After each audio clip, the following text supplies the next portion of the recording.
오늘 1월 주식 마지막 거래일입니다. 1월 주식시장 첫날 급등하면서 기대감도 상당히 높았는데 그 이후로 한 달 내내 거의 부진했다고 보시면 될 것 같고요. 1월 효과는 없었습니다. 자, 이제 2월 시장은 어떤 변수들을 체크하고 또 어떻게 대응해야 될지 3일의 전략에서 2월 주식시장 대응 전략을 세워보도록 하겠습니다. 오늘 이 시간에는 머니투데이 방송의 이학영 전문위원과 SK증권의 고승희 연구원 두 분과 함께합니다. 안녕하십니까? 안녕하세요. 시장 중심이 되는 키워드를 알아봅니다. 5위부터 3위까지의 키워드를 화면을 통해서 확인해 보도록 하겠습니다. 오늘의 5위 키워드는 시멘트주 강세입니다. 일부 종목이 장중 사상 최고가를 기록하는 등 시멘트주가 동반 강세를 보이고 있습니다. 시멘트 가격 인상 기대감이 상승 요인으로 작용하고 있습니다. 4위 키워드는 우주항공주 강세입니다. 나로호 발사 성공 소식에 우주항공주가 급등세를 보이고 있습니다. 관련 내용과 대응 전략을 알아봅니다. 3위 키워드는 홈쇼핑주 상승입니다. GS 홈쇼핑이 깜짝 실적을 발표하면서 홈쇼핑주가 강세를 보이고 있습니다. 관심을 가져도 좋을지 알아봅니다. 우주항공주, 어제 오후부터, 어제 저녁부터 삼척동자도 다 예측을 했을 것 같습니다. 관련주 오늘 급등할 거라고 예상을 했고요. 예상대로 급등을 하고 있습니다. 근데 실제로 관련주인지 아닌지 모호한 종목들도 좀 같이 올라가는 경향도 있고요. 고승희 연구원이 관련주로 어떤 종목들이 있는지도 좀 말씀해 주시고요. 전반적인 전략도 같이 말씀해 주세요. 예, 전일 나로호가 발사에 성공을 하면서 오늘 장에서 나로호 관련주가 급등을 하고 있습니다. 코스닥 쪽에선 작은 종목으로는 비츠로시스, 비츠로테크와 같은 그런 소형주는 상한가를 기록을 하고 있는 중이고요. 그리고 대형주에서는 대한항공이라든지 이런 종목이 상대적으로 좀 강한 모습을 보이고 있습니다. 그러나 이제 관심 있게 지켜봐야 될 거는 이들 종목이 과연 펀더멘털이 좋아질 것이냐에 대한 문제입니다. 나로호가 발사에 성공을 함으로써 단기적으로 투자 심리는 좋아질 수 있습니다. 그래서 시장에 어떤 테마가 형성이 되면서 나로호 관련주는 추가적으로 상승할 가능성 물론 있다고 보고 있습니다. 그렇다면 장기적으로 투자할 만한가라고 봤을 때는 저는 그렇지 않다고 생각을 하고 있습니다. 단순히 테마성 이슈이기 때문에 어떤 기업 실적이 급격히 호전이 되거나 그러지는 않을 것입니다. 그래서 나로호 관련주를 투자함에 있어서는 상당히 조심스러운 관점을 가지고 있고요. 굳이 테마주에 투자를 해야 하나라는 저는 의문도 가지고 있습니다. 오히려 지금 시장이 조정을 받으면서 삼성전자라든지 현대차라든지 그런 시장의 펀더멘털이 좋은 대형주가 가격이 상당히 낮은 상황이기 때문에 오히려 저는 대형주의 매수 기회로 활용을 해야 되지 않을까라고 생각을 하고 있습니다. 주식시장이 항상 이성적으로 움직이지는 않습니다. 근데 우리나라는 그런 경향이 조금 더 강한 것 같은데요. 무슨 재료 하나 나왔다 그러면은 실질적으로 연관 없는 종목들도 같이 우우하고 좀 급등하는 이런 움직임, 투기적인 움직임 상당히 좀 많이 나타나는데 종목 선별에 신중함을 기할 필요가 좀 있을 것 같고 특히 최근의 시장 흐름이 종목이 조금씩 압축되고 있다는 점, 이런 점도 분명히 머릿속에 염두에 두고 시장에 접근할 필요가 있을 것 같습니다. 자, GS 홈쇼핑 깜짝 실적을 발표했습니다. 홈쇼핑주 요새 시장의 관심이 장기적으로 상당히 좀 많이 받고 있는 섹터인 것 같은데 이번 설 대목만 하더라도 백화점은 울상을 짓고 홈쇼핑은 웃고 있다. 이런 얘기까지 좀 나오고 있습니다. 자, 이학년 위원은 홈쇼핑주 어떻게 보십니까? 네, 기본적으로 보면 홈쇼핑이 상대적으로 유통주 내에서는 탑픽이 될 수 있다는 것은 분명히 저도 동의하고 있습니다. 특히 이제 GS 홈쇼핑 같은 경우는 4분기 매출은 소폭 증가했지만은요, 영업이익이 80%니까요, 깜짝 실적으로 우리가 분명히 얘기할 수 있어 보입니다. 이렇게 특히 이제 많이 이렇게 좋아졌다고 보셔야 되겠는데요. 회사 측 얘기 그리고 업계 얘기를 좀 종합해 보면 상대적으로 마진이 작은 가전제품을 이제 매출을 좀 줄였다고 합니다. 그 상품에 보여주는 그 노출 시간을요. 그 대신 이제 상대적으로 마진이 높다고 알려지고 있는 여성용 의류라든가요, 자파 이런 것들을 많이 늘리는 소위 그 프로덕트 믹스죠. 경영용으로요. 그런 것을 좀 좋아졌다는 얘기를 합니다. 그러면서 수익성이 좋아졌다고 하죠. 특히 이제 뉴스들 많이 보셨겠지만 작년부터 이제 워낙 춥다고 그러니까요. 홈쇼핑에 대한 관심이 늘었습니다. 근데 상대적으로 이제 그 대형마트, 여러 가지 대형마트 규제법도 있고 그러면서 마이너스 성장하는 거 다 아실 거고요. 작년 내내 백화점이 안 좋았죠. 다만 이제 11월 달인가요? 저도 이제 그런 뉴스 전해드린 적이 있는데요. 11월 달에 모처럼 이제 백화점이 좀 매출이 늘어났다고 했는데요. 12월엔 다시 수폭 마이너스 성장한 것으로 나오고 있습니다. 특히 말씀하신 대로 1월 달 이제 1월 세일에서 백화점이 완전히 또 마이너스 성장했다고 뒷걸음질한 거로 알려지고 있다는 것에 비하면 이런 홈쇼핑 업종 자체가 좋아지고 있는 것은 분명합니다. 다만 이제 사실 GS 홈쇼핑도 좋고 CJ 홈쇼핑도 엄청 좋은 회사죠. PR만 보면 GS 홈쇼핑이 상대적으로 싸기 때문에 그런 걸 보시는 분들이라면 GS 홈쇼핑도 좋습니다. 다만 저 자신은 CJ 홈쇼핑을 약간 더 손을 들어주고 싶습니다. 왜냐하면 좀 먼저 올랐고요. 최근에 이제 가격 및 기간 조정을 좀 보여준 거 아닙니까? CJ 홈쇼핑이요.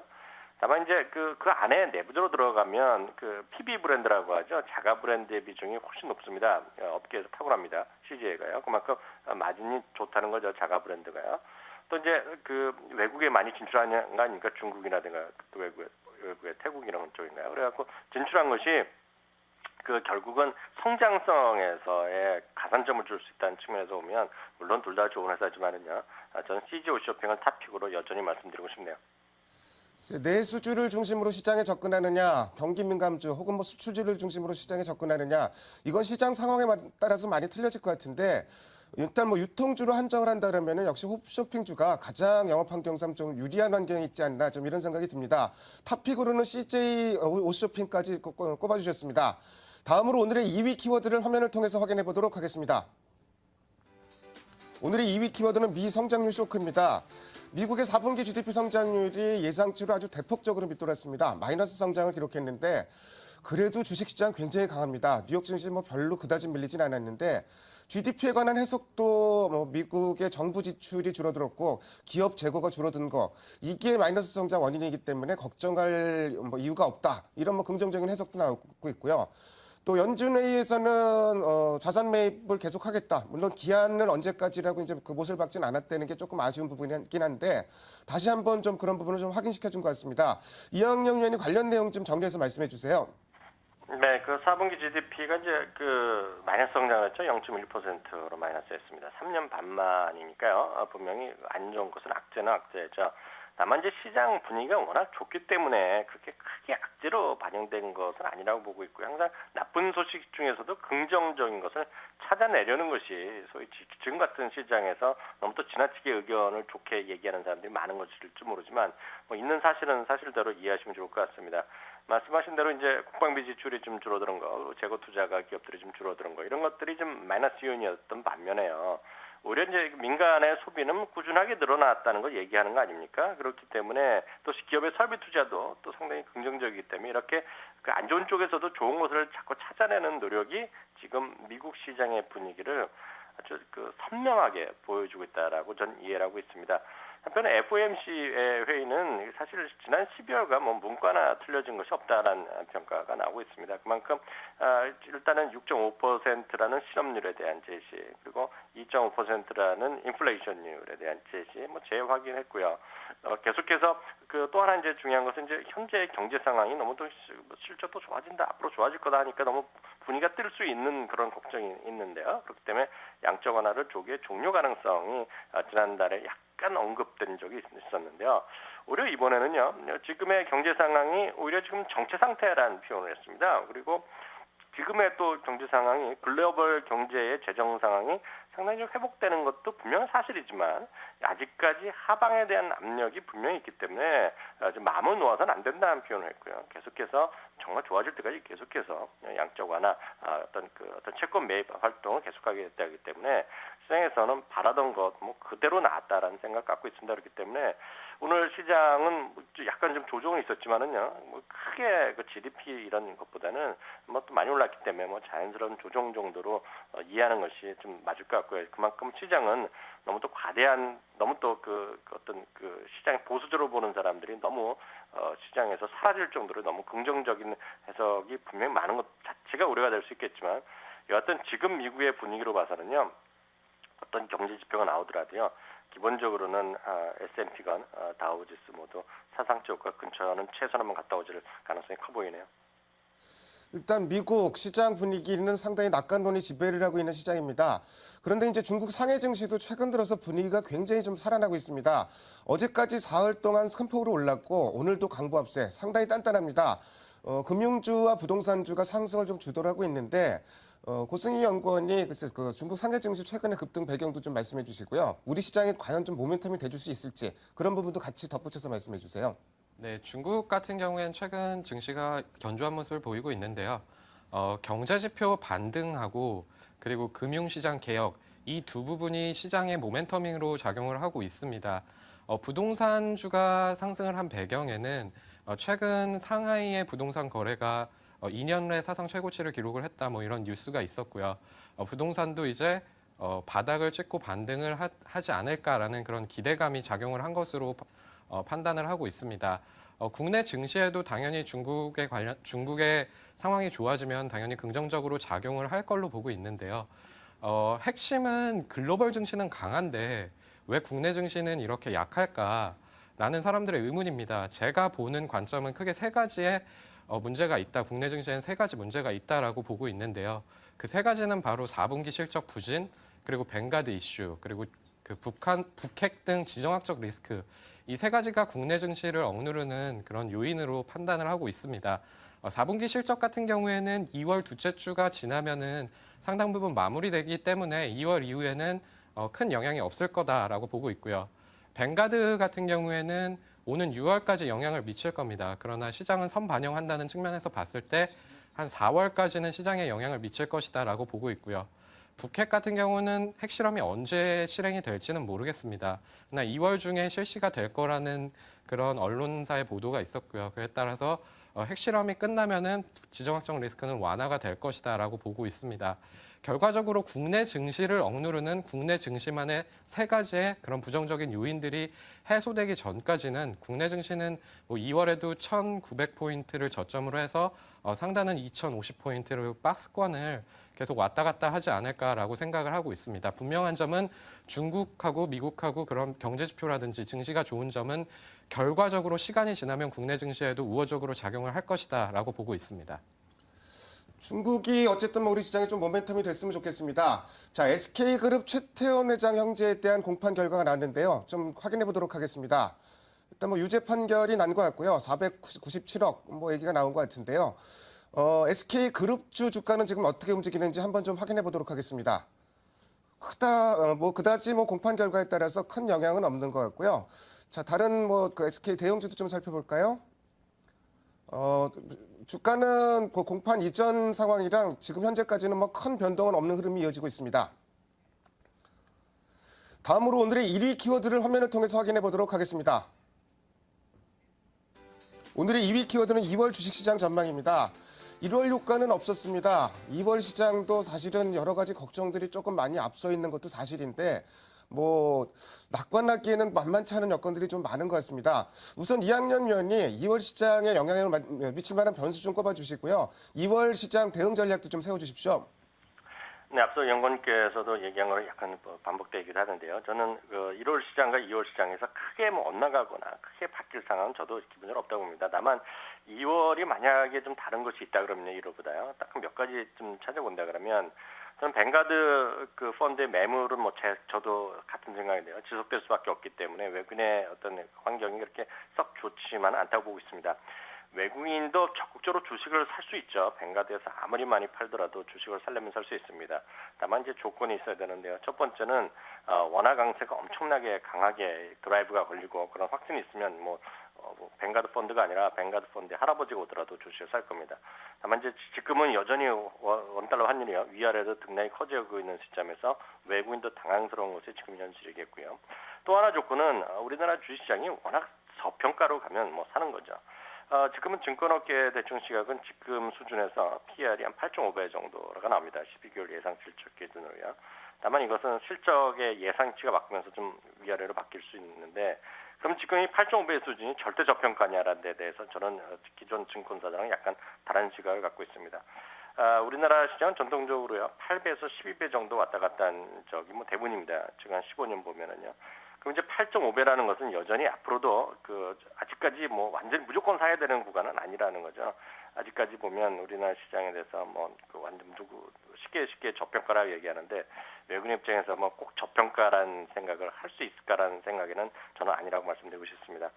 두 번째는 이제 디커플링이 해소될 수 있냐는 것인데요. 디커플링은 분명히 해소될 겁니다. 언젠가는 분명히 해소되겠죠. 그 시기가 문제인데요.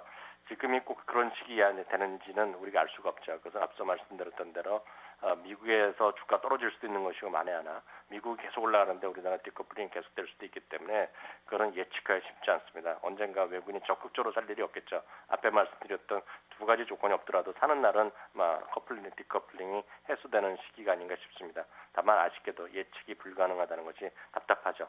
다만 이제 그 매수 차익 잔고가 많이 쌓였던 것은 많이 줄어드는 것은 사실입니다. 순매수 차익 잔고가 한 6조 1천억 수준으로요. 사상 최고 수준이었던 것이 불과 3주 전이었는데요. 많이 요즘 털어졌죠. 그래서 4조 6천억 수준이니까요. 그나마 많이 줄어든 건 사실입니다.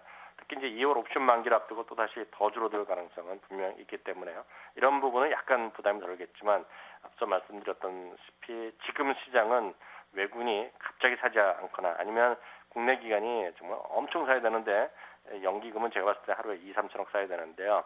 간혹가다 1,200, 300억씩 사는 것 같고는 턱없이 부족합니다. 다만 연기금도 지금 신정부가 들었으면 뭔가 좀 액션이 취할 가능성이 있겠죠. 다만 신정부는 2월 말 결국은 3월은 돼야지 되지 않겠냐는 생각 갖고 있습니다. 그런 관점에서 2월 시장도 여전히 큰 재미는 없을 것이란 저는 우려감을 약간 갖고 있습니다. 다음은 관심 종목군이 되겠는데요. 시장이 만약 된다 그러면 가장 그 출발점은 소재 업종이 돼야 되는 것이 아마 논리적으로는 일단 맞을 것 같습니다. 그것은 그나마 1분기가 작년 4분기보다 실적이 확실히 좋아지는 것은 소재 업종이겠고요. 2분기까지 예측한다 그러면 이제 삼성전자가 다시 사상 최고 이익 간다니까 또 기대해 볼 만하겠지만 지금 당장은 소재 업종이 좀 움직여야 될 찬스가 있다 봅니다. 소재 업종마저 힘들어진다 그러면 쉽지 않겠죠. 다음은 이제 환율이 정말 진정되는 것이 만약 있다 그러면 역시 자동차나 IT가 될 것이고요. 그런 것이 없다 그러면 1월과 같은 약간은 경기 방어라든가요. 뭐 금융이 됐건 아니면 1월에 강세를 보였던 여러 가지 테마가 됐건 이런 것들이 되겠는데 그나마 2월 초부터 2월 중순까지는 코스닥 기업들의 실적이 뭐 집중적으로 몰려 있기 때문에 아마 그 테마성 주식이나 코스닥 웬만한 것 갖고는 지금 주가가 올라가기 쉽지 않을 것 같습니다. 오늘 코스닥에 또 상대적으로는 강하지만 뭐 게임 관련주 이런 거 많이 떨어지는 거 보면 실적에 대한 두려움들이 많이 반영되는 건 아닌가 싶네요. 자, 이학년 의원도 조금 전에 말씀을 하셨는데 만약에 시장이 된다면 소재주가 중심이 될 가능성이 많고 뭐 대형주가 좀 장을 이끌 가능성이 높은 상황이라고 보여집니다. 그 이유 중에 하나가 코스닥 기업들이 이제 본격적으로 실적을 발표하게 되는데 기대감에 의해서 오른 종목들이 많기 때문에 아무래도 조금 시기적으로 좀 부담스러운 시기가 될 가능성이 많습니다. 고승희 연구원이 관련 내용 좀 말씀해 주시고요. 그리고 2월 달에 관심 가져볼 만한 섹터 있으면 좀 말씀해 주세요.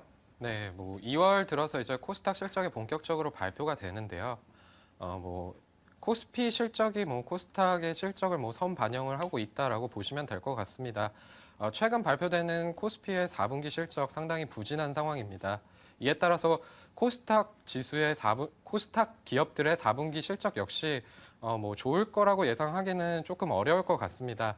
실적에 대한 기대감은 상당히 낮추셔야 할 것 같고요. 그에 따라서 증시에는 부담 요인으로 작용을 할 것이다. 분명히 저는 이렇게 보고 있습니다. 다만 주목해야 될 거는 4분기 실적은 과거라는 것이고요. 우리가 봐야 할 것은 미래입니다. 결과적으로 2월 달에 주목을 해야 할 업종은 2013년 1분기 기업 실적이 상향 조정되고 있는 업종에 관심을 갖자라는 게 포인트고요. 지금 2013년 1분기 기업 실적이 상향 조정되고 있는 업종으로는 정유, 상업 서비스, 미디어, 보험, 통신 이런 업종들이 지금 그 기업이 컨센서스가 점점 올라가고 있습니다. 따라서 2월 달에는 이런 업종에 대한 비중을 확대하시는 전략이 바람직하다고 생각을 하고 있습니다. 일단 뭐 2월 시장 뭐 쉽지는 않은 상황인데 일단 뭐 종목이 뭐 다 빠지는 건 아니겠지만 상당히 압축될 가능성이 많다는 점. 그러니까 뭐 좀 더 주의를 해서 접근할 필요가 있습니다. 관심 가져볼 만한 섹터로 정유라든지 상업 서비스, 미디어, 보험, 통신 정도를 꼽아주셨습니다. 지금까지 5가지 키워드를 통해서 오늘 시장의 흐름을 살펴봤습니다. 두 분 말씀 잘 들었습니다. 감사합니다.